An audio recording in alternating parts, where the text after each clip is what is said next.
Hey, very good morning, good afternoon, good evening, my name is Sean. This is Alex. Hey, you're listening to another episode of Coaster Kings Radio. And today's episode is called 20 Questions, which we came up with today. And a long story short, we literally came up with the idea, is that we were just kind of chatting, and we tend to ask each other questions all the time. Just like a random question. We'll be driving to Disney or driving to the grocery store or whatever we're doing, and they're frequently theme park related questions. Just like, what is your favorite dish or something? And we figured, what if we just did that but on air? And here we are. Yeah, there's questions that I want to ask you that I've been curious to know the answer, or just things I want to hear you talk about more that I'm excited to discuss in this little questionnaire, and I'm excited to see what questions you have for me. And before we dive into that, a quick little catch up. You may have noticed that there was 2 or 3 weeks without a full length episode.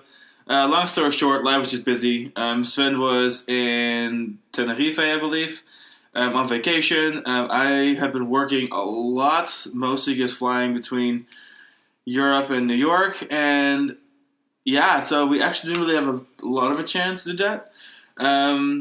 Going forward in a few months, I'll be based on the West Coast, and I'll really be going from Orlando to the West Coast. But the good news is that we are planning a lot of Asia trips.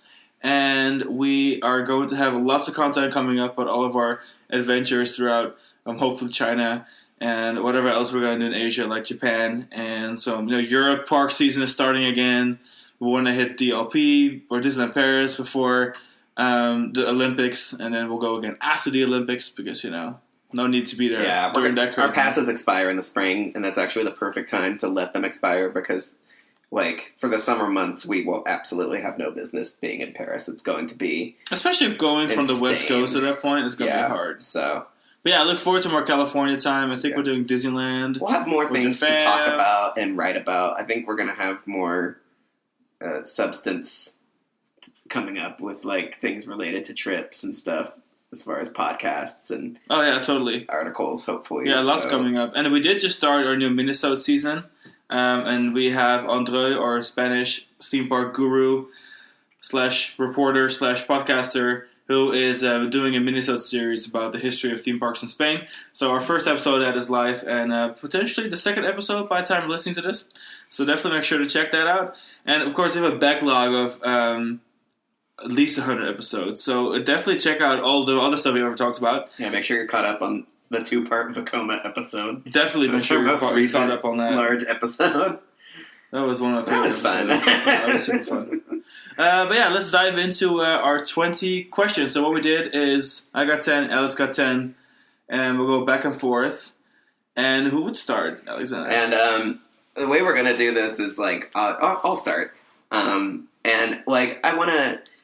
These questions are things that we want to talk about with each other that we think would be interesting to talk about, and something that I want Sean to answer, and I'll also provide my answer, or if our answer is the same, I'll provide an alternate answer, just to keep things interesting. And I just want to talk about different thought-provoking, random, nostalgic things. Cool. And use these questions as catalysts for that, because those are my favorite podcasts, are when we're just shooting the breeze, talking about things and talking stuff. about all sorts of things, yeah. Alrighty. Ready? We're ready. Okay. So, my first one for you is... This one actually doesn't really apply to me as much. I could basically give a similar answer, but... Question 1 for you is, what coaster had you ridden the most before moving to the United States? That's actually a really good question. Oh my god. What coaster had I ridden the most before moving to the United States? You know what? That's probably going to have to be the old Looping Star at Attractiepark Haren, or it's going to have to be Tornado, which is now Balagos the Fire Dragon or Flying Dragon. Yeah. At Avonturenpark Hellendoorn. Because, become a Tornado. Yeah, we went to those parks a lot as a kid, and we rode those rides just all the time. All the time. Went to Movie Park once in a while, Wallaby once in a while. Yeah, because I know your favorite coaster from your childhood is Lethal Weapon Pursuit. But I didn't ride a lot, and it closed so early. I still lived there for a lot of years between that closing and moving to the States. Yeah. So that's probably one of those too. Yeah. Yeah. I bet it's Looping Star. You guys have a little. We went Don't to you have like Sahara a don't you have lot. a DVD? There's a DVD somewhere floating around the house where James and I are riding it. James, my little brother. You sure you found it when we moved and played it, and I was dying. You guys, it was the absolute cutest thing I've ever seen. Yeah, that was great. I miss those days. But yeah, probably Looping Star, or Balagos, which was Tornado, because there was never a line for that. There was always a line for Looping Star, so Hagen's pretty well attended. Yeah. Yeah. Well, I did not immigrate to the U.S., so the coaster I've ridden the most before moving to the U.S. doesn't really apply to me. It sure doesn't. But the coaster that I rode the most in, like, that same period of my life that you rode, like, Slahatten the most, like, your childhood years, mine would be the Giant Dipper. Sure. I rode that just constantly, living, and really just in a 4-year window, a 4-year period of time, because I was born in Northern California, and then we lived in Arizona for a while, and Castles and Coasters was my home park for a brief period for 3 years. And then we moved back to California, and in those 4 years, we were at the boardwalk. My school was right next to the boardwalk. We were at the boardwalk at least once a week. Yeah. Sometimes 2 or 3 times a week, because my parents obviously loved the boardwalk. That's where they met. They were ride operators. And the Giant Dipper, I know I have more laps on the Giant Dipper than certainly most coasters. I'm sure there's other coasters now that I've ridden more times, but the Giant Dipper has got to be up there for like the most coasters that I rode in my childhood, or the coaster that I rode the most in my childhood. Yeah, no, I can see it. Alrighty, my first question for you is an interesting one, because I was thinking about it today while I was looking up some attendance numbers. How about you rank for me all the SeaWorld parks and entertainment parks? You can just do the big 5. You want me to rank my like the big 5? How much I like my person? Which ones I think are objectively the best? Yeah, objectively, like it's really hard because I feel like rather do your personal favorites. You can add to. I feel like for the 3 SeaWorld parks, they really are 3 very different parks, because like SeaWorld San Diego is like still very close to its the mission statement on Mission Beach, no pun intended. Wow. But it's still SeaWorld San Diego is more of the same as it ever was. Very animal focused, lots of exhibits. They've added rides and stuff, obviously, but I feel like their identity hasn't changed as much as like SeaWorld Orlando, where like SeaWorld Orlando has turned into a mega roller coaster park that also has animals. But like roller coasters and rides are definitely taking the focus. And then you have SeaWorld San Antonio, which I feel like is a really nice mix, and it's almost more of like a Busch Gardens-y kind of feel to it. Like I feel like when in the 90s, when they were adding like Steel Eel and Great White, that was the first SeaWorld park that experimented with roller coasters. I feel like it was their way of doing like a hybrid Busch Gardens SeaWorld experience, which would later usher in, the roller coaster eras for the other SeaWorld parks. Objectively, the best, and probably my favorite, I don't know, I have a hard time choosing between Busch Gardens Tampa and Busch Gardens Williamsburg.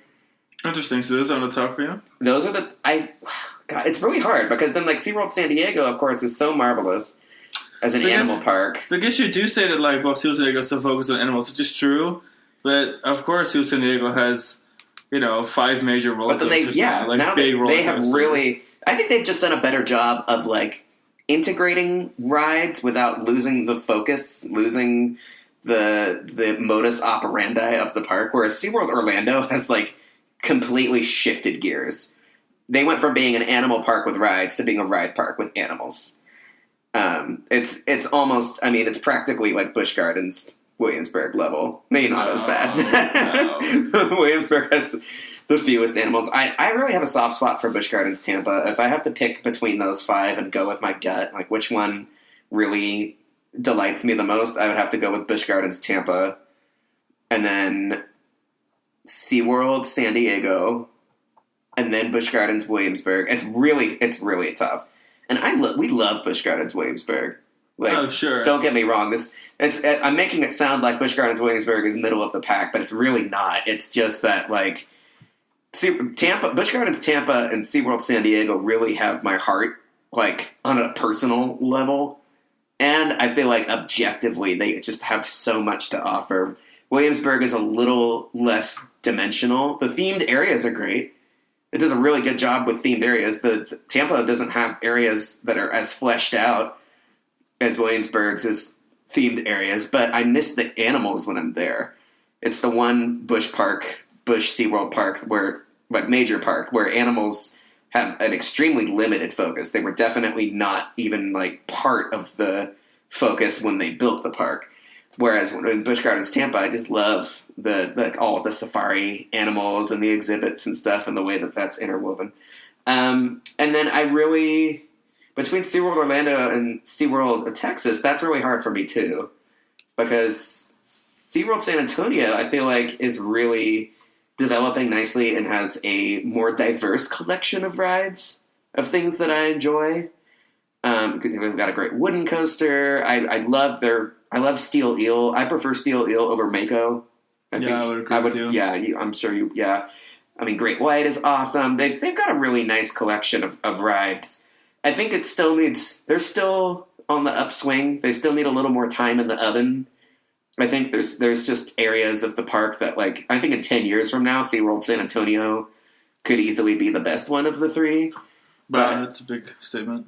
I just have a lot of faith. I believe in SeaWorld San Antonio. I think Catapult Falls is going to be amazing.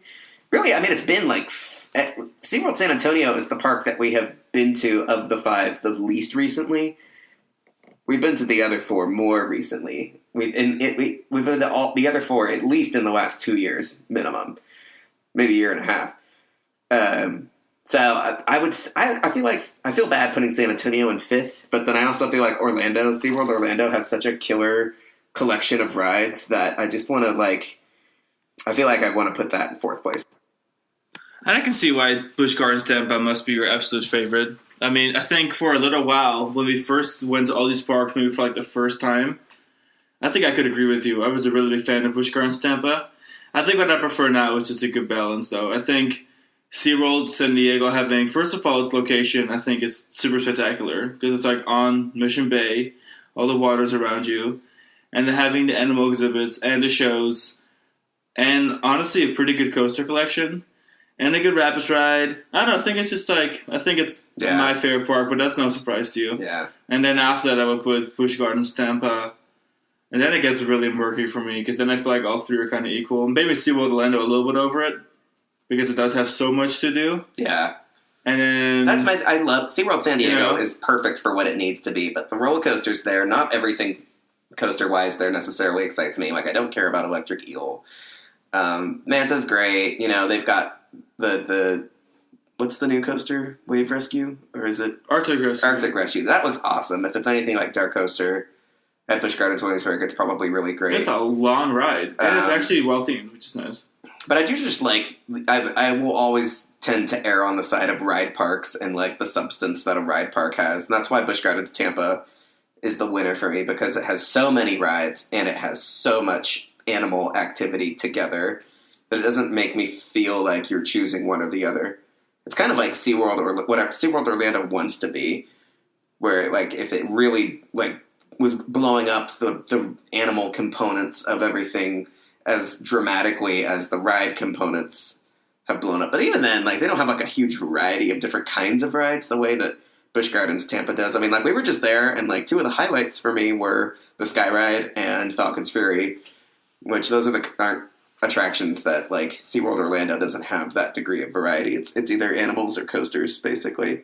Yeah, especially now that the Wild Arctic simulators and the Chuckles Dark Ride are gone. Yeah. I read an article about it earlier where there used to be 2 major indoor attractions, and now those are gone. Yeah, there was some more diverse. I mean, I love that they're building tons of coasters, but now the rides consist of coasters, water rides, and kiddie rides, and that is it. Yeah. Where Tampa, they've got they've just got a nice mix of other things, nice park things. Next question. All right, yes, let me continue. Okay. All right. Number 2, how many different parks have you considered your home park? How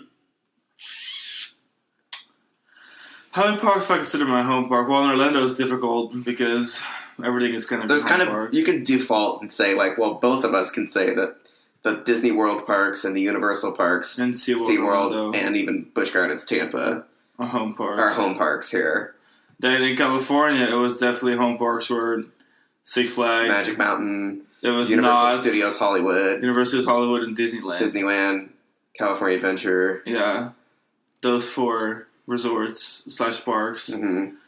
And then in the Netherlands, we'll probably have to say Sacharen, Hellendoorn, Woodpark, Germany. I think those 3 are most realistically used to be home parks, yeah. Yeah. Yeah, I think, those are really the 3 locations I've lived in. And now, like, you've got a place in New York. Like, American Dream, Nick Universe is kind of... Yeah, I feel like I really visited much, though. You know, like, I feel like if you have a home park, you need to be going all the time. Yeah, that's true. We go for to me, these parks like, all the time. when I was based in New York for a year and a half, and I only went to Coney Island that one time, so, like... I haven't even gone to Coney Island yet. I can't say, even though I lived in my crash pad in Queens, that, like, I wouldn't consider Coney Island a home park for me, but I would consider Mall of America a home park for me. Oh, God, I need to go to Coney Island before I leave again. Yeah. We'll go there eventually. I guess I'm about to count Great America as a home park. Mm-hmm. Forever long it's going to last. Yeah, that's going to be awesome. That was obviously the Boardwalk and Great America were my home parks, my first home parks.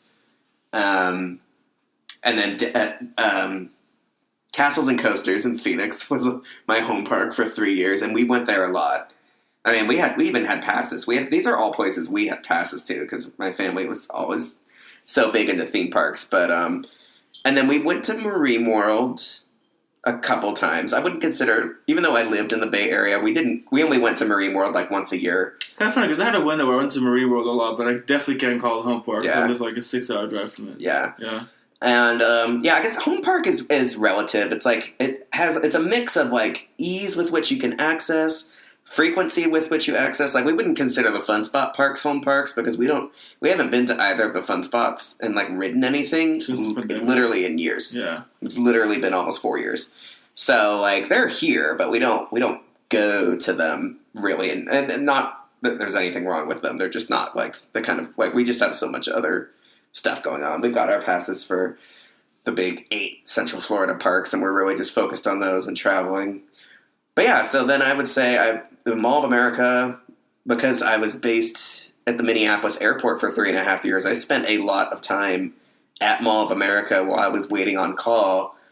So I spent so much time there throughout the year, especially in the wintertime when it was like not appropriate to be outside. So like I would consider Mall of America Nick Universe a home park for me. I will say, in a way, I guess I could call Great America home. Great Adventure home park because we've gone. That's true. Several times. We have gone to Great Adventure consistently there, since you started flying out of Newark, and we'll probably assuming we go to Great Adventure again this year, that'll make it our 3rd year in a row of going to Great Adventure. Well, we went several times in 2023. Oh yeah, that's right. We went twice in 2023. At least twice, yeah. And then did we go? No, I guess we did. Oh, that's right. Both of those visits were the same year. Yeah, they were the same summer. Yeah. I was thinking one was in 2022, but that was so. Yeah, Great Adventure would count. I mean, we went twice in very quick succession. So like that's a home park for you. My question for you is: what's a country that you've never been to where you want to go solely for coasters? Well, I would say that's a good one because I mean I'm really fortunate to say that I've been to most of the countries that There's one country that I want to go through specifically for coasters and nothing else because I don't really care about the country itself is Poland.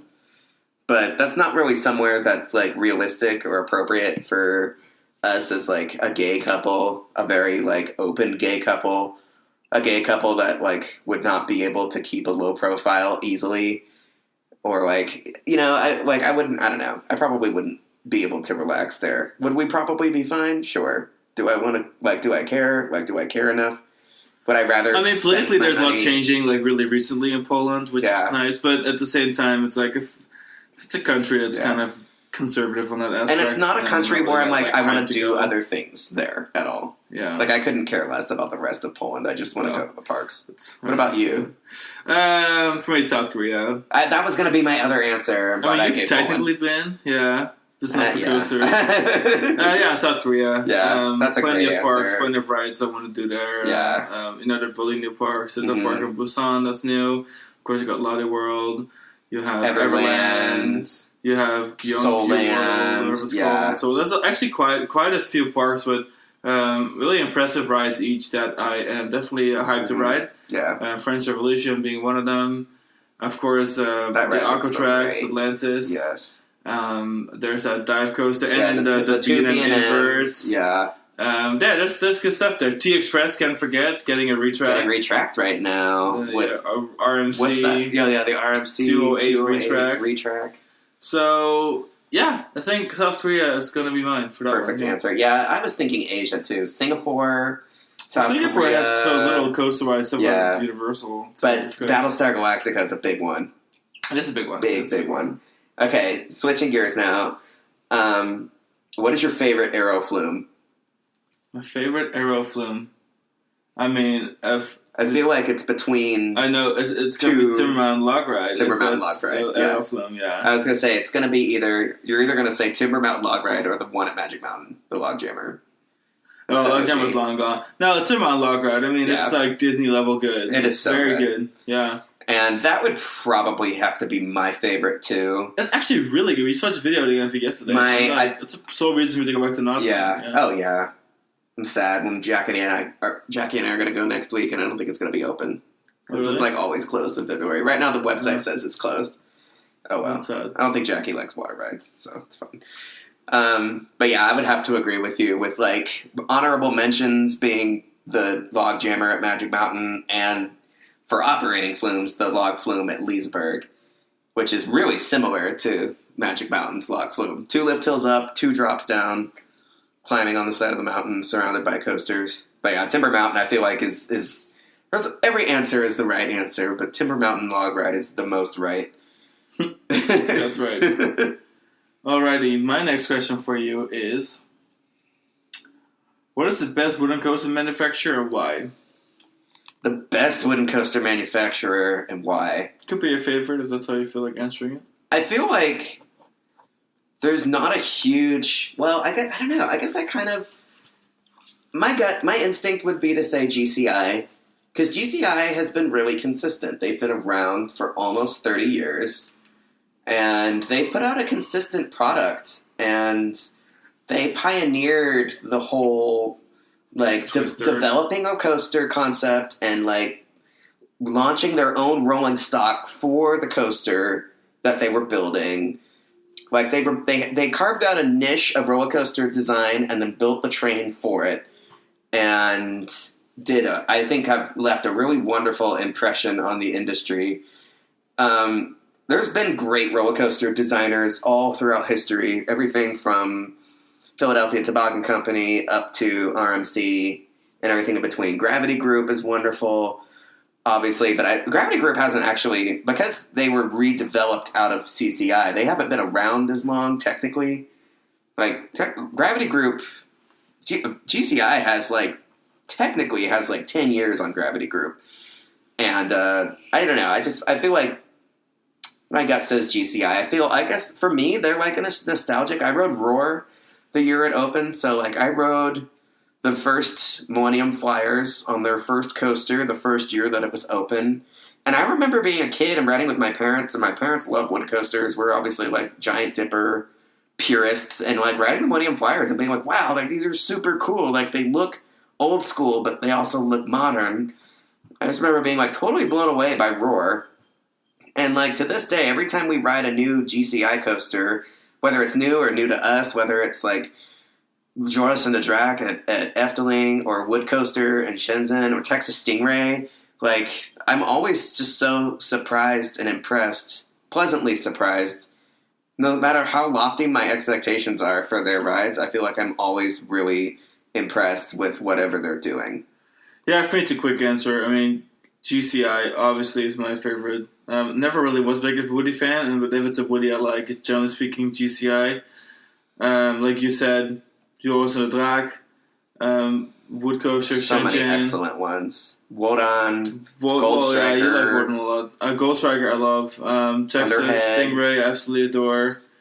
Yeah, there's definitely one that I don't like. Even, Apocalypse is a good ride. Oh, yeah. The original Roar back in the day. Yeah, Lightning Racer.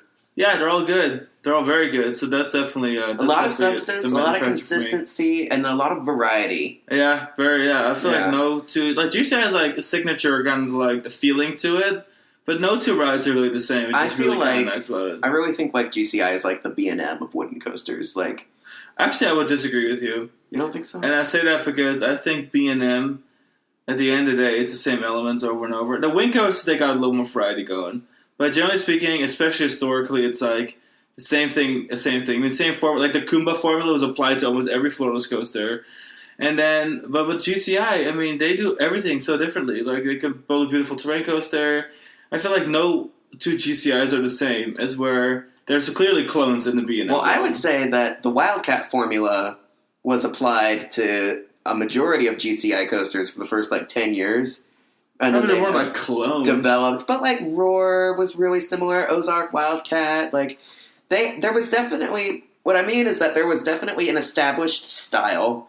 There was a signature they could do. that was distinct. It was their signature style and design, and just like B&M, just exploded onto the scene, and it was like a cultural reset. Suddenly, everybody needed a ride from this manufacturer, and I think B&Ms get pigeonholed. I think people. I think it's easy to say that B&M is full of similar coasters doing similar elements, and if you're looking at Bizarro at Great Adventure compared to Pumbaa. There's definitely some of that, but B&M has some quirky rides that don't get enough credit for how peculiar and unique they are. I think about stuff like Great Bear, and I think about stuff like Flight Deck at Great America. That going back, you look at them going back, and you're like, oh, these are actually more unique than we give them credit for, like Nemesis. And I think that's how GCI is too, because I remember when GCI in the first 10 years. A lot of people were kind of okay, so GCI does a lot of the same thing over again, and I actually don't think that they do. And even if they did, that wouldn't be a problem. And they have really continued to grow and do more things. I remember when I first rode Joris in the Drac, I was delighted and surprised that it had straight drops and a straight double up or triple up, because that was so uncharacteristic of GCI. But then they demonstrated just how well they can do anything that they decide to do, and the ride still felt like a GCI, even though it didn't have a lot of the big sweeping twistery kind of drops that Roar has. So that's fair. Yeah, I can see your point. Do I still 100% agree with it? No, but I can see your point. That's okay. Is it my turn now? Yes, it sure is. Okay. This is the one that I came up with after I'd already finished my list, and then I was like, oh wait, I want to ask this one. Because I already know the answer, but I love when you tell the story. Have you ridden a ride with a celebrity? So yes, I have, but that is a coaster celebrity. Let it be very clear. No one in the real world knows what Alan Shoke is. But yes, I wrote... But he is our celebrity. I wrote the Joker at Six Flags Discovery Kingdom with Alan Shoke. This was my media day / VIP night. Ryan and I, a good friend of mine, who we started Coaster Kings, or California Coaster Kings way back in the day. And we were invited to Media Day, and then they invited us to stick around and do the VIP night. And then we met Alan Shoke for the VIP night, and we rode Joker together a couple times. And it was really fun, and it was cool to talk about everything and talk about the wheels and the speed that it had with the original wheels and the speed that it had after they adjusted the wheels on it. And some of the design choices, and it was a good time. It was kind of wild because, of course, X2 is one of my favorite rides, and everyone knows Alan Shoke, and it was cool. But and he was a really chill dude. Nothing, not obviously because I think it's just really neat that you got to ride a roller coaster with the guy who designed it. Yeah, it was cool. Yeah, he's I always think of him. He's the resident mad scientist of the industry. He's our own personal Doc Brown of roller coasters, because no sane person comes up with X2, especially in the 90s. He had been working on that ride for 10 years before it was open, so he spent all of the 90s fiddling around with that while we were still fooling around with stand-up coasters and stuff. Right. This man was on another level. And then I did have some actual celebrities that I met for a theme park related thing, and even though I did not ride a ride with them, I'm so bad with names, but I met Tom Felton. I met Fred and George, whatever their real names are, because I'm really bad at this and I did not research this beforehand. Well, that's the surprise. The girl that plays Luna Lovegood. I feel Ivana Lynch. That's Ivana her name. Lynch, Yeah. and then the professor dude, the small professor dude, that also plays like other characters that are also small. And he does all of the Harry Potter stuff. He's really here's cool. all the Harry Potter stuff. So I met like 5 of the Harry Potter cast at the Wizard World of Harry Potter, like second media opening thing. There was like all these different media things they did, and I was at one of them. And we had like a Q&A and stuff. It was cool. That's awesome. So that's my... Sean thought that I was thinking that he rode the roller coaster with Tom Felton or something. When he wins like celebrity, I was like, please hold. Like, I was looking at him like, are you sure? Because... And I'm like, no, then I realized I'm it was talking not about Alan Schilke. Yeah, that's funny. And I actually rode Pirates of the Caribbean with a celebrity. I was with friends who were there with friends who were there with friends, and we had like this big group of like 16. But I ended up riding Pirates of the Caribbean with Lee Merriweather and her daughter. And if you don't know who Lee Merriweather is, that's okay. She is a legacy actress. She was 1955 Miss America. She was at Disneyland on opening day, part of the festivities, and like met Walt Disney and all of that. She's been nominated for Golden Globes, Emmys, and I think she might be most famous for playing Catwoman in the 1966 Batwoman, or Batwoman, 1966 Batman.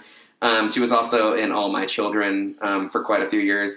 But yeah, I wrote Pirates of the Caribbean with her and her daughter, and it was super fun. Like it was cool talking to her, and I mean everything that she said, I was just like hanging on her every word.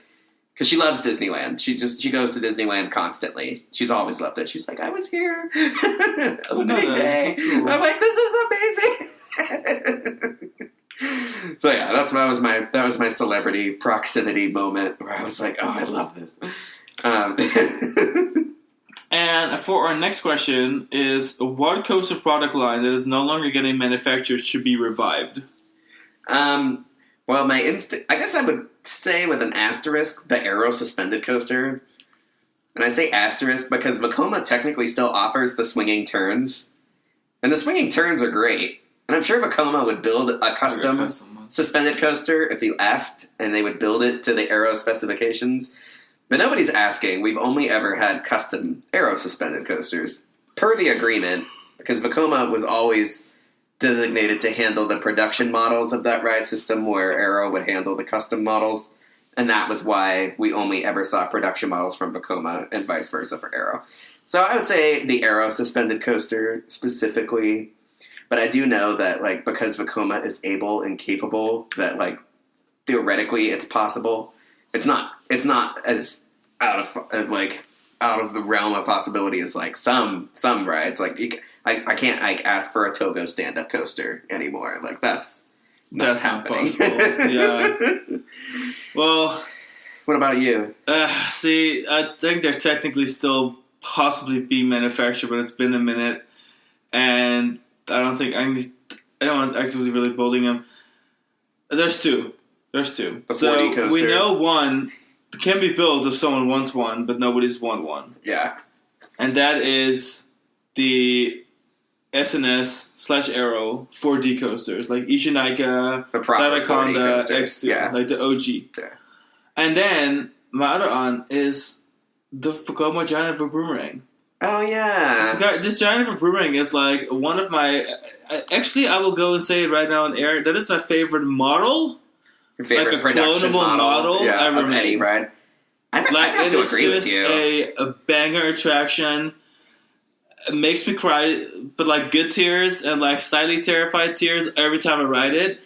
And I will sit in a plane across the ocean a million times to ride it all the time. Vekoma, if you're listening, Stunfall particularly, chef's kiss. Basically, Vekoma is the answer. Speaking of which, I want to go and ride Aftershock this summer. After yeah, we can do that. Because I'll be close to it. Anyway, yeah. It's a good idea. Now it's a free question. Number 5. What was your most uncomfortable roller coaster experience? Like physically definitely uncomfortable. In Japan somewhere. Yeah. Oh my god, I was so uncomfortable in Japan all the fucking time. Because I know, it's so roller coasters in Japan are not designed for Sean. I know my one. What is it? It's Hurricane. The Hurricane coaster, Himeji Central Park. Like, I had spent 2 weeks, like, dying of pain on every ride, and then I get on that ride, and I'm like, maybe I just want to sit this one out. That one actually cut the skin on your knee area. So I remember painful. that. I had bruises, so too. Like, I had bruises from that. That's how bad it was. And I'm 4 inches shorter than you. Yeah, that was really terrible. That one, you literally bled. So yeah, that must be my most uncomfortable coaster experience I've ever had. It was just so painful, and then we just voted for the credit. I still remember I was just like closing my eyes, and I was like, "Why?" Maybe that was the day the credit whoring died. And I was like, maybe I don't care about the credits. And it was the last day of the Japan painful. trip, and I think you were experiencing like a new like a fresh dimension of burnout. Oh, it was so painful. We were so done. Brutal. I was tired of it. So yeah, I think really that ride comes to mind. Other than that, there's a lot of uncomfortable coasters in China. Like Vanish wasn't that comfortable either, but it was cool. But that coaster is just like, it's funny because like now it sounds like I don't like Togo because it's a Togo. But honestly, Togos are fine. Like we've ridden a bunch of great Togos. That was just the one Togo I really didn't like. Yeah. How about you? What's your most uncomfortable coaster? I actually didn't have an answer ready for this one. I just knew I wanted to ask you because I know you have there's a lot of roller coaster experiences. Long, but there's one obvious winner, yeah. Yeah. I don't know. I had a really uncomfortable ride on Icebreaker the other day because was it dead uncomfortable? I sat in the last row. Yeah, it's uncomfortable. And it took a really long time for them to unload the train in front of me, and my shins felt like they were on fire. Also, those are some of my... None of this is a question, but if anyone asked me, like, the worst coaster rolling stock out there... The worst roller coaster The freaking Premier sleek skyrocket trains... Awful. Sorry, but like a modern train shouldn't be dead restricting. Pain in the ass getting in and out of, especially now they have those new seat molds. Oh my god, like getting it out of Icebreaker is really it's terrible. Alone, and it's the modifications that they made with Icebreaker to like. I mean, I'm glad that they removed the comfort collars and brought the height requirement down to 48 inches. Like that's awesome. But like I don't know what I was thinking. I knew that the last row of each car had the worst leg room. About it, yeah. And there's coasters with those trains that we love, like West Coast Racers and Manhattan Express. Like I wouldn't really change much about those rides. But like I said when we talked about SeaWorld San Diego, Electric Eel is not like a ride that I think about much or care about a whole lot. If I never ride another Skyrocket 2 clone, like that's fine. I've ridden plenty. And then like with Icebreaker, I don't really need to ride that again anymore either. But my number one most uncomfortable ride experience, which like uncomfortable might be an understatement. And I think I told you the story. When I rode the Wild Mouse at La Feria and it's funny because they're in construction in Helena right now. Oh, that's right. Yeah. They're adding it to Helena. I rode the Wild Mouse on the Ace Mexico trip and like I was in one seat. There was no one next to me, but there really should have been someone next to me to like block me from like sliding around all over the seat. And the ride was spinning like ape shit. And I like put my hand out to catch myself, and I dislocated my wrist a little bit. I have a trick wrist. Like part of my wrist joint is not attached to the arm. If that makes sense. I forget the technical term, but I can actually like pop it in and out of place manually. Really gross. I know. I'm sorry. But like I caught myself from like slamming into the side of the car, but it was a mistake and I shouldn't have done that, and I really hurt my wrist in the process. That park was honestly one of the more dangerous places I've been, and I don't say that lightly, because obviously like the Chimera incident happened like a couple years later. But like that ride, the Wild Mouse was not safe or comfortable to ride either because of the way they were running it. So yeah, that was definitely uncomfortable. And the next question on my list is going to be, and this seems like a really, really cheesy basic question that would you hate? I feel like the opinion like changes all the time. So right now, what is your all-time favorite theme park? Disneyland Paris. Oh, wow. I know like our top 3 answers are like Shanghai Disneyland, Chimelong Ocean Kingdom, and Disneyland Paris. If that ain't the truth. But Shanghai Disneyland we just haven't been to recently enough where I feel like I can say with the same level of confidence that I can with Disneyland Paris. And Chimelong Ocean Kingdom is like slightly morally bankrupt because of like There are 9. How many killer whales do they have that they... Well, they have 12 now, but 9 were wild caught and 3 are born in captivity. Chimelong Ocean Kingdom, the Chinese are still collecting wild orcas for sea life parks. And, like, okay, so this reminds me of the other day. Oh my god, that statistic that I gave you. Oh my god, you had to tell us. I randomly messaged Sean and I was I don't even like... know where I was. I don't even remember what I was doing or what made me think of this. Flying, but I was like, wow, we've seen captive orcas in 4 different countries. The United States, Canada, Japan, and China. Because we saw them at Shanghai Haichang Ocean Park. Yeah. We saw them at the Port Nagoya Aquarium. And then, obviously, the SeaWorld parks and Marineland Canada. Yeah. And I saw Shuka at Suga's Discovery Kingdom. So that's, so you've actually seen captive whales. We've seen the same number of captive whales, but you've seen one captive whale in 2 different places. Yeah. And Sean's like, that actually sounds really horrible and shitty, and like... But at the same time, like, we can add more to that list. But then he was like, but wait, we should go to Spain. Go to the sea. What is it? Aloha Park in Tenerife has... He's like, we can go. That's killer whales. He's like, that's horrible. Let's go to another one. Yeah, that's a couple more. Komogawa SeaWorld and Japan. Yeah. Obviously Shanghai. I mean, what's it called?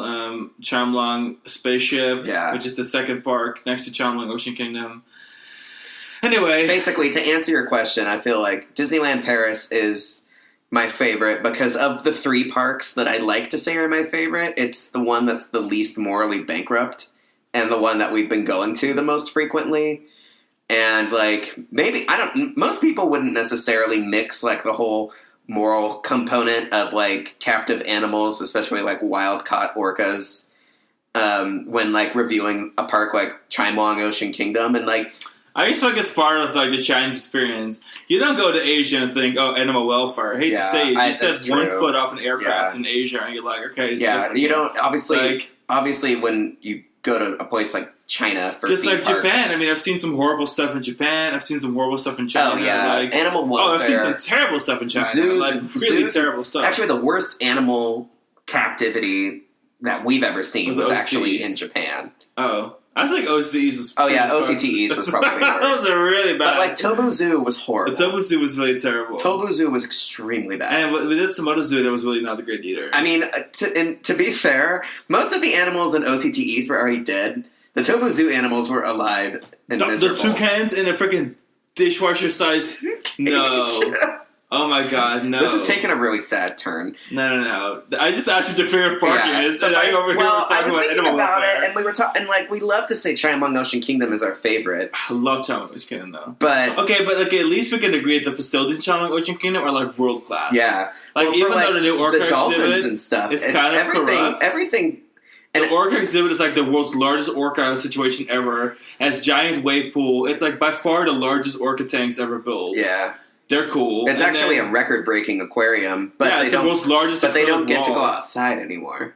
They don't see the sun. Well, they have glass windows, but yeah, they're not outside. They don't get to be outside, which maybe is better with the pollution. Which I guess, I guess that's true. Having said that, they're like, in all seriousness, if you go to any if you've been to marine parks around the world, you do know that Chimelong Ocean Kingdom is probably like the biggest, like highest quality. I mean, these exhibits are gorgeous. They're exquisite. Their whale shark walrus exhibits. I mean, like, you can't joke around. Like, they're gorgeous. They're massive. The river swamp, like, catfish exhibit. I mean, the animals that are there in captivity are the best maintained captive animals in the world. Well, maybe not the best maintained, but I mean, the facilities are nicer than the rest of Asia. Yeah, probably the best in Asia at least, and probably the best outside of like Europe and.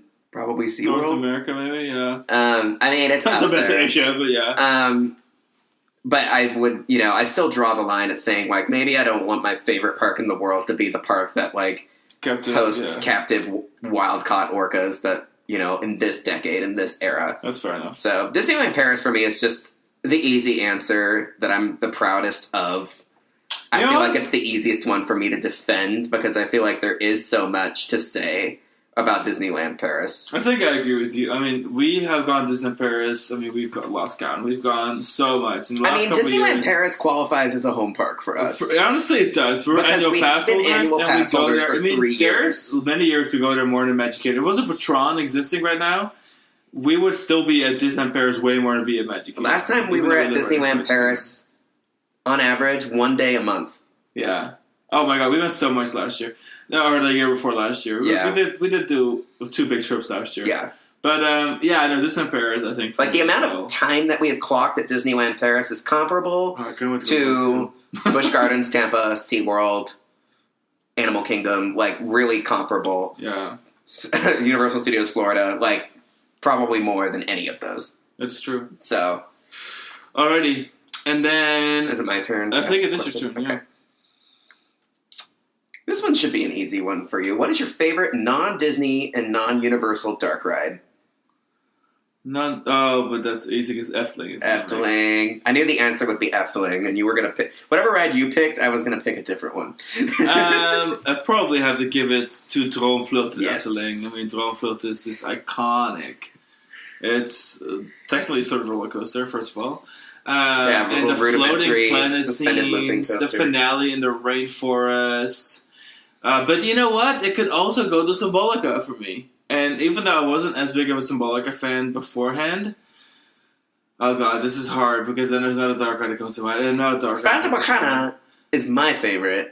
Well, but there's also Piraten in Batavia in Europa Park, which I adore that ride. But I will say I don't adore it as much as I adore the Efteling rides. Yeah. No, I think between Symbolica, Fata Morgana, and Droomvlucht, one of those 3, depending on my mood, is my favorite. I really like my most recent rides on Fata Morgana. I have fallen more and more in love with that ride. I think I don't need to go right now.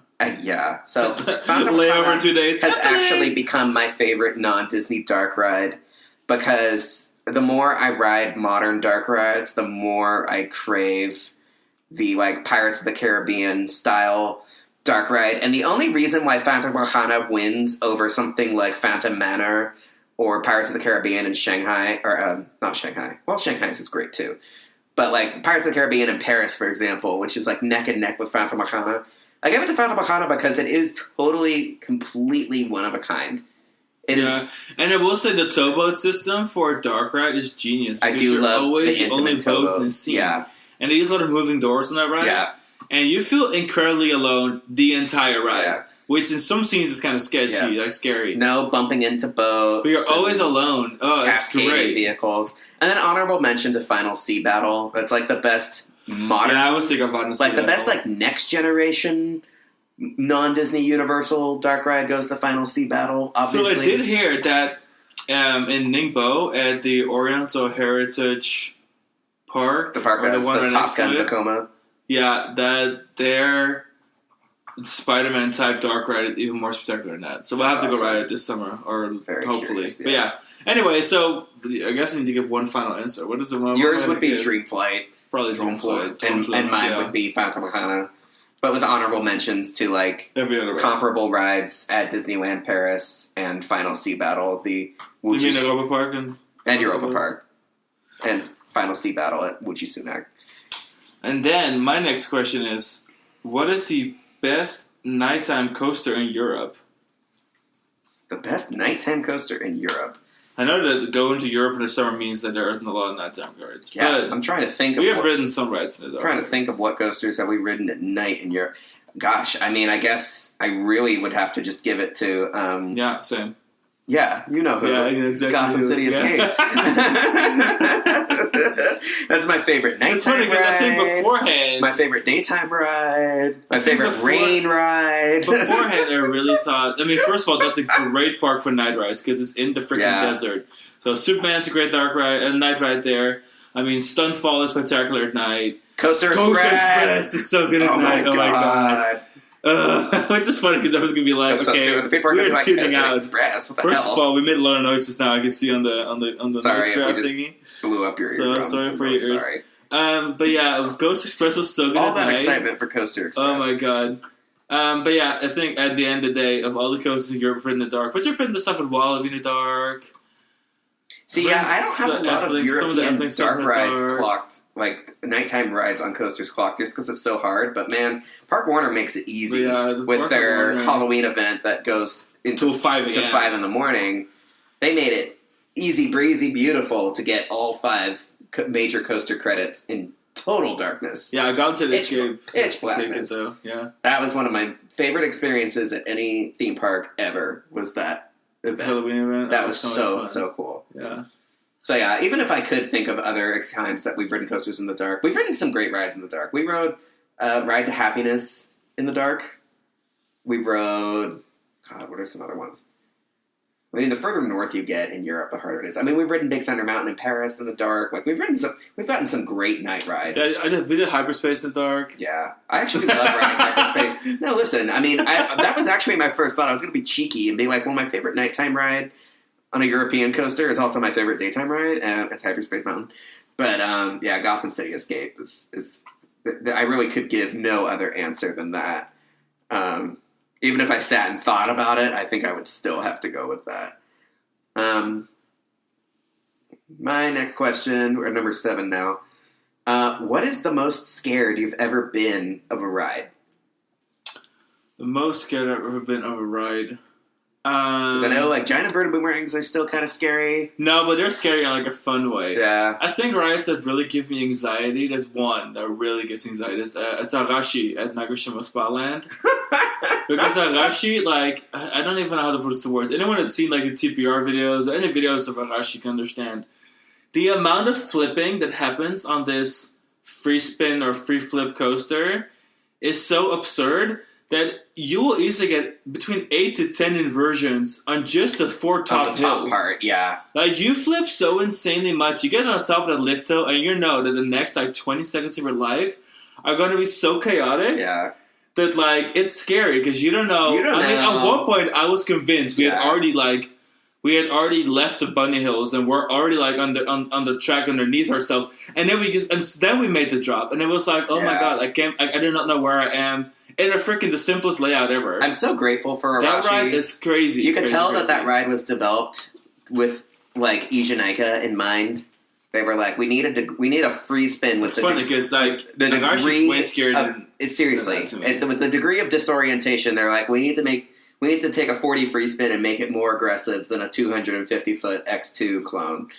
Well, clone. But you know what I mean. Yeah. But that's a great answer. Because that ride is so intense. You don't know if you're going to come back in the station in one piece. Like, you're going to come back in the station with, like... I don't know if listeners understand. Like, if you've done the U.S. free flips or, like, the Mexico one, whatever, like, I don't think you understand. Like, Arashi is just... Arashi... It's like, there's a reason it's only been done The first time once. we rode it and we came back to the station, I needed to, like, look at my face. Because I wanted to see if I had, like... popped a blood vessel in my face or not because the forces. I think we did actually run it twice on, because like, we had to just do it again. Like the soft tissue on your body being put under that level of stress. Yeah, like right now, I would even maybe consider like riding it on my next visit to Nagashima because it is so crazy, intense, and scary. Yeah, that ride actually scares me. What if I come off and what if like my neck is hurting? Like, what if I come off at this ride? And I'm like, I pull a muscle. Like that. And it's a smooth ride, but oh my god, the flipping is so intense. Yeah. Yeah. That's a great answer. I'm trying to think. I really think that is one of the very few rides. I don't really get scared in the 4D coasters that much. Those, I feel like, once you ride them the first time, you have an easier time. It's funny, because I do get a little nervous on all the other free spins, too, but that's because I'm just so freaking PTSD. Yeah, that's true. I know that the Joker free spins aren't going to do anything to me, but just being on them reminds me of Arashi. Oh, yeah, they still make you nervous, because you know you're going to get top of the lift, and you don't know what's going to happen. Yeah, those rides are kind of Remember when we rode Timbili at King's Dominion and we didn't flip at all and I was so relieved? I know, but we were so scared when I flipped. What is it with those rides? They really have me and then their spell. Yeah, I'm scared of them. I think I was scared of the whole model now. I think about it. But mostly because of Hashi. Yeah. And mine would be my first time riding a trapdoor water slide. Oh, interesting. They still stress me out. Like, I love them and I still get scared when I ride them, even though they're safer than, like, the standard free fall water slide where you have to hoist yourself over the edge. Like, I did Venom Drop at Magic Mountain back in the day, and like that was terrifying. And in retrospect, it's amazing that those slides lasted as long as they did before like somebody inevitably launched themselves off the platform and into a tree. But yeah, the bonsai pipelines at Six Flags New England were my first dropout water slides, and I was so scared. So I mean, I felt sick. Like I was really having like an out of body, because I just really thought it just didn't seem safe. I knew it was relatively safe, but then people get injured on water slides at water parks all the time. Like I just felt like it was a perfectly reasonable concern to have, that I would like break my ankle or something. I was just really. So when I came out the other side, I was so relieved that it was over, but it was really intense, and I burned some of the skin off of my foot. Like, it's one of those things where, like... Well, I think in general, water slides scare me a little more than roller coasters. They're just scary in general, and that one I was really... And that was, this was 2013, so, like, the modern water slide dropout experience, like, hadn't quite been established yet. And these ones were built... The bonsai pipelines, which were at Six Flags New England and Six Flags America, those were... made by some like no-name company, and they're all gone now. Yeah. Like I know Six Flags America's is gone. I'm pretty sure New England's is gone too. But like the trajectory, the angle of the helix on those and the drop, those were just really violent. And like in a way that like the Pro Slide ones the ones that and the Whitewater West ones are like way more comfortable and safe generally. Yeah. Alrighty, it's my turn, is it not? Yes. I think it's my turn. The next question I have for you is, what are some overrated theme parks? Overrated theme parks. I mean, Magic Kingdom is a park we love to hate. USF, Universal Studios Florida is absolutely right overrated. up there in terms of, like, people buy their way into this park because of what it is on paper and not because of the substance, quality of the experience or lack thereof. And those two really take the cake for me. I mean, I think... If someone wanted to say that Cedar Point is overrated, that's fine. People swear by it, I think that's an appropriate answer. And if you listen to episodes from like 3 seasons ago, you'll there's many episodes out there. But we talk a lot. We talk a lot of shit about Cedar Point. Well, I don't know if Cedar Point's shit talking was all that much, but I think the biggest point we always make is that Cedar Point's A team is very strong, very good A team, but then like it just drops off. Like there are so many coasters there that are such mediocre rides that really don't matter. Like, everyone's like, oh, Cedar Point. Like but mixed quality. I think like the average quality of roller coaster at Magic Mountain is higher than the average quality of roller coaster at Cedar Point. That's my point. Yeah. And I even think Kings Island's average coaster is better than average coaster at Cedar Point. Yeah. There's a lot of parks. It's not just Magic Mountain for Cedar Point. A lot of parks out there and then that have that. Actually, an answer that I really want to give that is important to me, but is probably going to furrow some eyebrows, is Europa Park.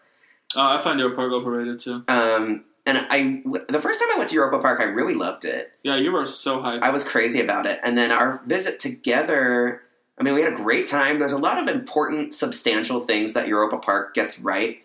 But the thing that bothers me about Europa Park is how badly they advertise their own brand.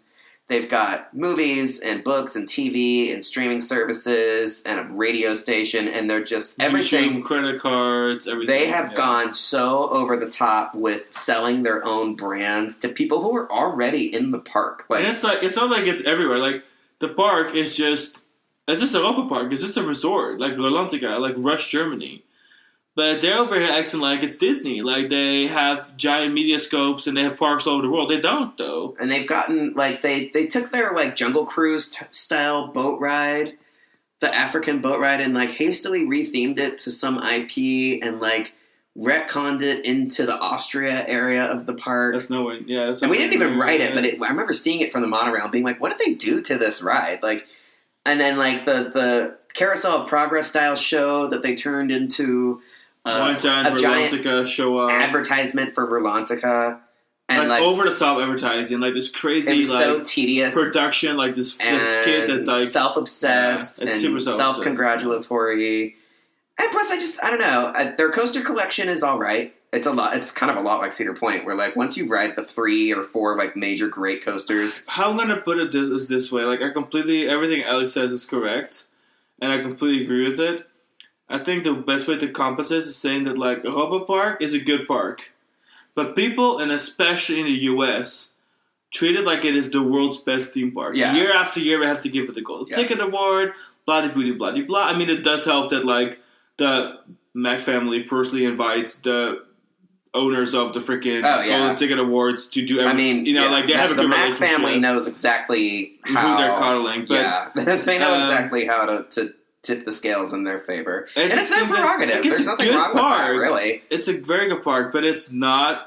It's not. People say I don't think it's either. Fact, I don't think it's the best park in Germany. No, Phantasialand is better. I would rather go to Phantasialand. I would probably even take Erlebnis Park Trip Stroll over Europa Park. And on a personal level, I would probably take Movie Park Germany because we love that stupid. We do love that stupid park. Movie Park Germany is our heart and soul, and I get such a feeling of tenderness. The wild thing is, you walk into our closet right now in our house, there's like a bunch of Movie Park Germany merch. Dude, we have Movie Park Germany shit all over this house. I can't wait to go back. I worship that park. I'm not saying that Movie Park Germany is objectively better than Europa Park. I don't think it is. Oh, not at all. But we enjoy Movie Park Germany more than we enjoy Europa Park, even though it's not a better park. Maybe we do. We're looking at each other right now. You love Movie Park Germany. I love Movie Germany, but I also love Europa Park. Europa Park, I wish that... But this is not as good as everyone says. Europa Park just still needs more work. That their Haunted Mansion is terrible. Like in Europe, I would take Phantasialand over it. I would take Efteling over it. Disneyland Definitely. Paris. Disneyland Paris over it. I would probably take maybe even... Nah, not PortAventura. First I can say PortAventura, but the operations are so terrible that this is such a charger. Yeah. Maybe even Park of Warner. Yeah. I don't know. There's some parks out there I like There's definitely parks that are better. And that's a good park. And there's just things about Europa Park that rub me the wrong way. I feel like they've had a weird summer with the fire and with the high dive show pool collapse. Yeah, there's a lot of tragedies. They've done some weird shit has gone down at Europa Park that like I feel like people are not really holding them accountable to the degree that they should. I do have to say one thing though, of the most overrated parks. Okay. I do hopefully believe that Tokyo Disneyland is a little overrated. Okay. People swear by Tokyo Disneyland. Like, Tokyo Disneyland. And like, it's a good park. It's a good park. But there's some really important aspects of a Disney theme park that park lacks. Yeah. First of all, the clear, distinguished areas or room to breathe between attractions. Yeah, everything's just smashed together. It's like it's the buzzing of lots of bleeding of Splash Mountain, and then there's just like the facade of Haunted Mansion, the facade of Small World, all combined. Like it's terrible. I call that back row of rides at the Tokyo Disney. I call it the bookshelf, and you have the Davy Crockett canoes, Splash Mountain, Haunted Mansion, the Small World, the Alice in Wonderland restaurant, Small World, Pooh's Honey Hunt, and Gotcha Go area, and Roger Rabbit's Cartoon Spin, and they are all in a perfect line adjacent to each other. And there's really not a is lot terrible. in There's not actual themed lands, even though they say there is. And even though like it's not like that for the whole resort, it's also very bare in a way. Like it's very Magic Kingdom. I call it clean. I call it nicer. I always tell people Tokyo Disney is like the Pentagon of theme parks. It's really amazing for a place that massive that you're never more than like a 10-minute walk away from anything. It's so accessible and massive, but like it's just huge midways. And like it's weird that like you could be standing in front of the entrance of Pirates of the Caribbean, but you're also on the hub. Like Cinderella's castle is right there if you turn around. It's like there's not a lot of nestling going on. Everything is just kind of on display. So yeah, it's a good park, but people really be treating it like it may be the best castle park. Yeah. I don't even think it's... I don't think it's not in my top. I mean, it's not better than it's not worse than Magic Kingdom, but for me, the castle parks, it's like my fifth favorite. Yeah, I would at least take Disneyland Paris, Shanghai Disney, and Anaheim, and quite possibly Hong Kong. Totally Hong Kong. Love Hong Kong. 100%. Hong Kong is so underrated. Yeah, it's like my fifth favorite castle park. So, it's my fifth favorite. I think it's my fifth favorite, too. Yep. Anyway, so that's for the overrated part of the show. We gotta hurry. Yeah. We only have 2 more each. What was the most satisfying coaster to cross off of your bucket list? What is the most satisfying coaster? Wait, is that really Because I have 3 more questions after this. So we're off. Did you do number 8? No, yeah, we didn't. Number 8 was... Skipped it. Oh, I skipped it. I'm sorry. Well, we'll come back to it later. Okay, one more time. That was the question then. What's the most satisfying coaster to cross off of your bucket list? That I have yet to ride, or That you've wrote? that you've crossed it off. That I've already crossed it off my list. Most satisfying ride to cross off my bucket Was list. it like something in... But this is a while ago. What is it? Dynaconda. It is Dynaconda. Okay. Dynaconda and Tron. Yeah. Well, OG Tron. Yeah, Shanghai so OG Tron was important to me because I am a big Tron fan, and Alex and I met, and Alex had already planned his trip right as we met, so I didn't go with him.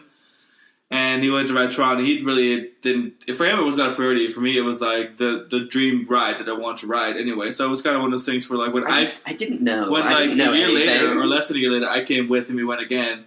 And then it was really one of those things, is like, wow, like, I got the cross. Yeah. And it was important to me. But then when it came to like a ride that was really significant to me on the bucket list, in 2019 we rode Dynaconda at China Dinosaur Park. Yeah. And that was the third of the 3 big Aero/SNS 4D coasters, and that was our completion trifecta because we had done all 3. Yeah. And it was just a fabulous ride, incredible, really positive experience with the park. It was just like... That was a great moment. It was just great. And we went to Juan de Plaza afterwards. Like, I don't know, it was just like a great time, and it was a good important coast to check off. It was good. That was Ijanika for me because I was like... Funny, because you hadn't even done Dynaconda yet. We were so worried. I was just worried about not being able to get on because we were racing against time. We were racing against Mother Nature, and it was such a high priority. And I just remember the whole process of like waiting and loading in, and like they're like putting their hand out the station to like test the rain. And I remember thinking like, oh my god, like we're ready, we're cutting it so close. And I was so relieved, even though I was terrified. That's got to be one of the most terrifying roller coaster experiences for me because that was one where I wasn't sure if I would come off like feeling like I'd just been hit by a bus. But I was like terrified that we wouldn't get on, like that we wouldn't ride. So when we dispatched, climbed the lift hill, like crested the lift, I was so relieved. I was like cheering in my mind, but I was also terrified. Ijanika was very good. Yeah. Yeah, but not as good as Dynaconda. Yeah. They have a whole article on this, by the way, on coastskins.com. Yeah. It's called X2 versus Ijanika versus Dynaconda. Mm-hmm. Look it up. Yeah. Anyway, my next question for you is, what is your favorite style of roller coaster? Like, favorite kind of roller coaster? Favorite, like... I know you used to be a Woody kind of guy. Are you still a Woody kind of guy? No, I'm definitely more into my classic steels. I love, like, legacy steel loopers. Things like the Aero and Vekoma... Stuff that, like, from the 80s leading into the 90s. Stuff like Kumba.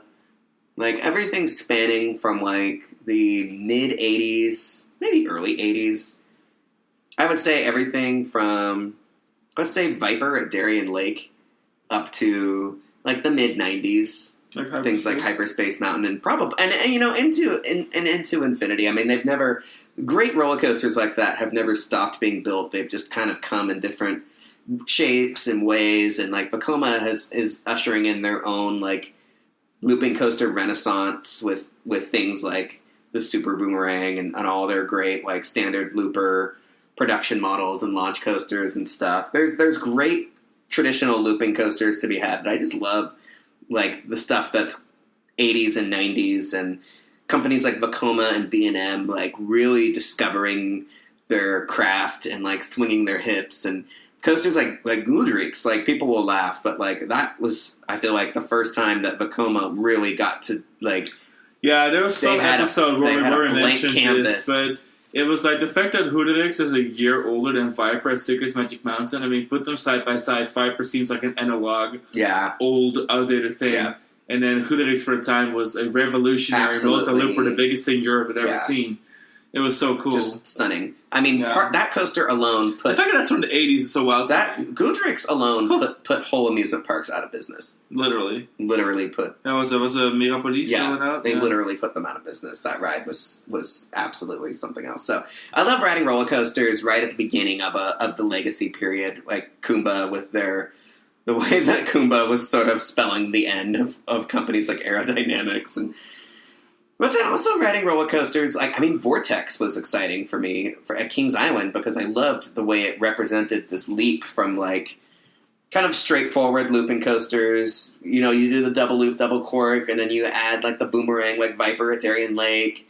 You add, you know, taller elements and stuff, but then like there was Vortex was like the first I consider Vortex the first mega looper.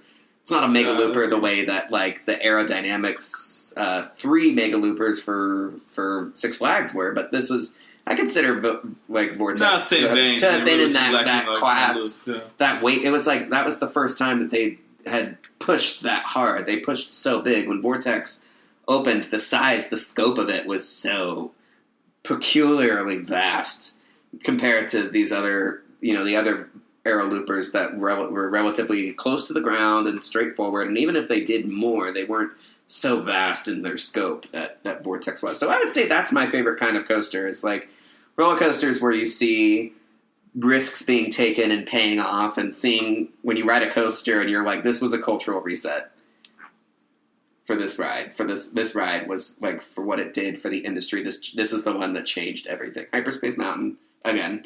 Yeah, for me it's really hard. I'm thinking right now. I can't really think about my favorite style of coasters at all.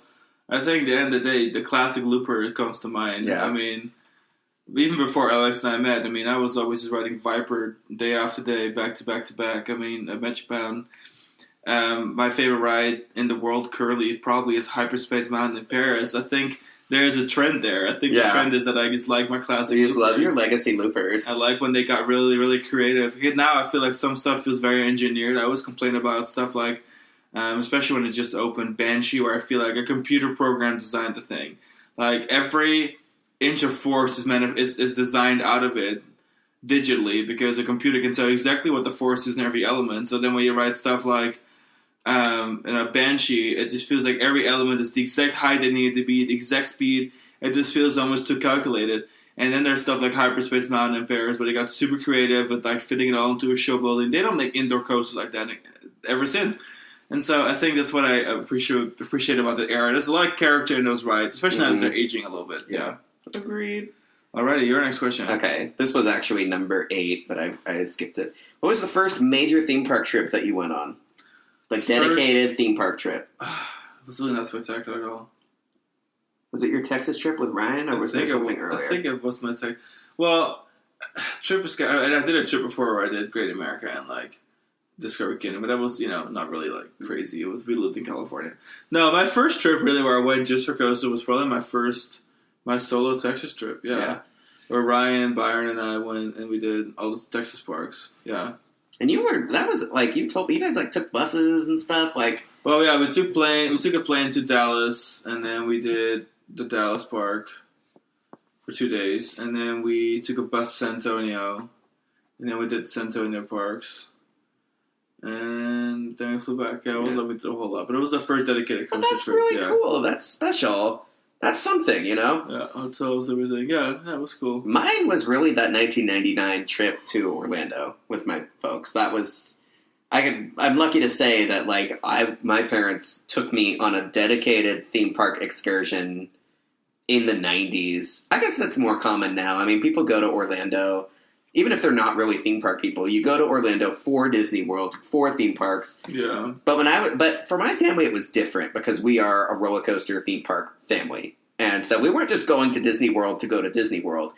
We were going to Islands of Adventure to ride Incredible Hulk and Dueling Dragons and Spider-Man, and we were going to Disney World to ride Test Track and go to Animal Kingdom and ride Rock and Roller Coaster. Like, we were there to visit what was like some really state-of-the-art, like, exciting, limit-pushing stuff. And we had never done Orlando. We'd never been to the parks. We're big Disney people. We're like, we got to go to Disney World. We got to do this.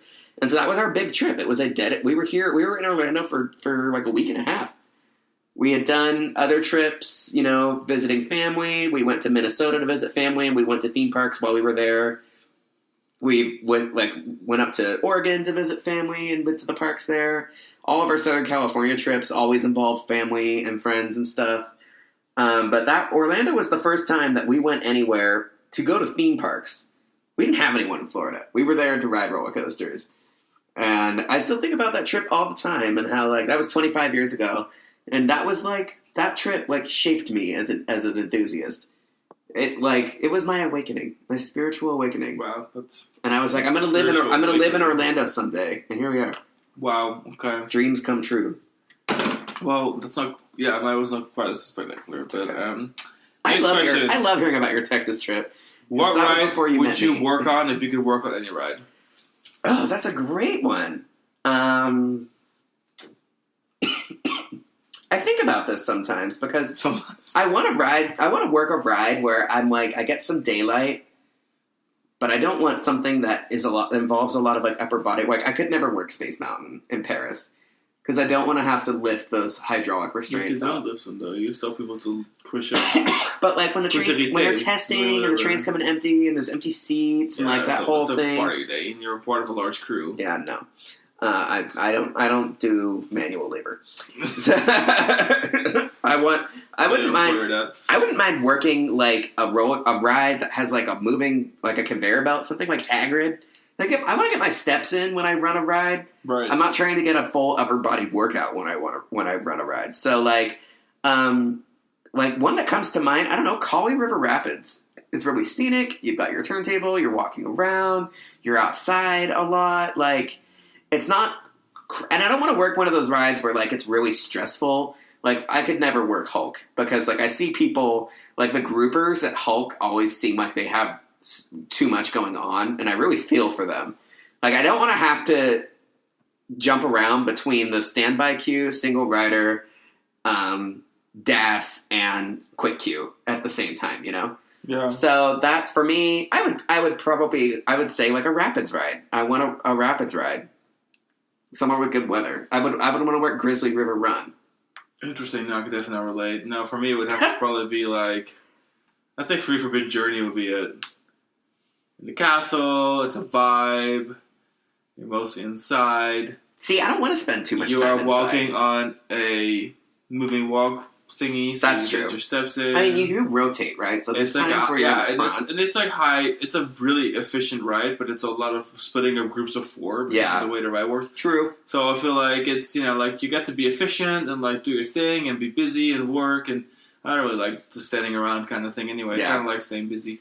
So that is definitely a ride I think about. I had to think about a roller coaster I would want to work on. I would actually probably love to work on Hyperspace in Paris. Yeah. Yeah. Just to do it. It's a style. It's a stylistic thing. And you always get fresh air because, I mean, the stations are like, there's not a single part of the ride where I work inside except for when you stand in the little booth at the edge. That's totally true. So, and it's, it's hyperspace. Yeah. Because I don't know this well enough to know, like, how much time do you really spend indoors when you're doing these rides? Like, how often do you get to rotate where you're, like, at the entrance and stuff?